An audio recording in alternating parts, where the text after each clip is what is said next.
지역 주민이 예산 편성 과정에 참여해 꼭 필요한 곳에 돈이 쓰이도록 하자는 제도가 주민 참여 예산제입니다.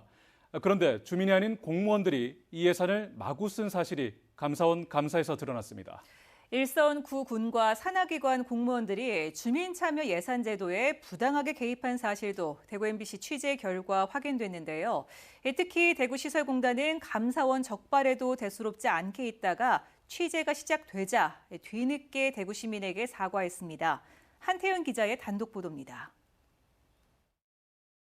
지난 2018년부터 2020년까지 3년 동안 대구시설공단이 진행한 사업들입니다. 지난 2018년 2억 5천만 원을 들여 두류 워터파크 주변 화단 데크를 설치했고 2019년에도 2억 원을 들여 같은 건물 주변에 목재 데크를 설치했습니다. 2020년에는 3억 원을 들여 서문 주차장에 CCTV를 설치했습니다. 시설공단이 직접 사업을 기획하고 예산을 편성해야 하지만 이 예산은 엉뚱하게도 주민 참여 예산으로 집행됐습니다.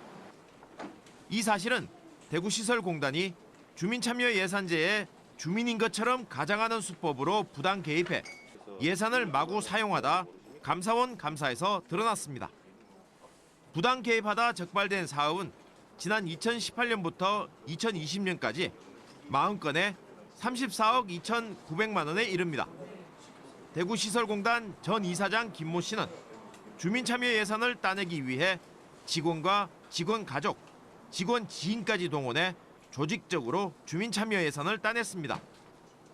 주민참여 예산 사업에 선정될 수 있도록 직원들에게 투표 기간과 투표 대상, 투표 방법 등을 구체적으로 알려줬습니다.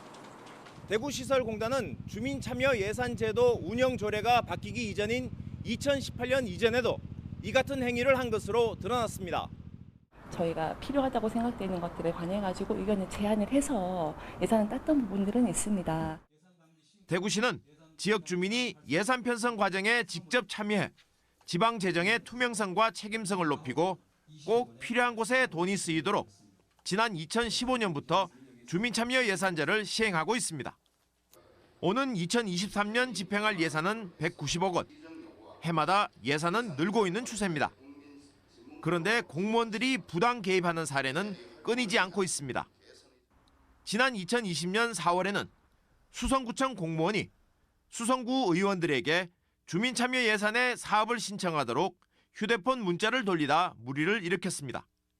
공무원들이 이 과정에 직접적으로 개입하는 그 사례들이 꽤 있습니다. 굉장히 만연해 있다는 거죠. 이거는 주민들이 직접 참여해서 제안하고 직접 심사하고 결정해야 되는 그 주민참여제의 본질을 변질시키는 그 나쁜 행위다 이렇게 보는 겁니다. 감사원은 대구시설공단 직원 3명에게 주의 조치할 것을 지시했습니다. 대구시설공단은 감사원 감사 결과를 받고도 주민참여 예산의 부당 개입 사실에 대해 문제인식을 하지 못하다가 대구 MBC 취재가 시작되자 홈페이지에 대시민 사과문을 올렸습니다. MBC 뉴스 한태현입니다.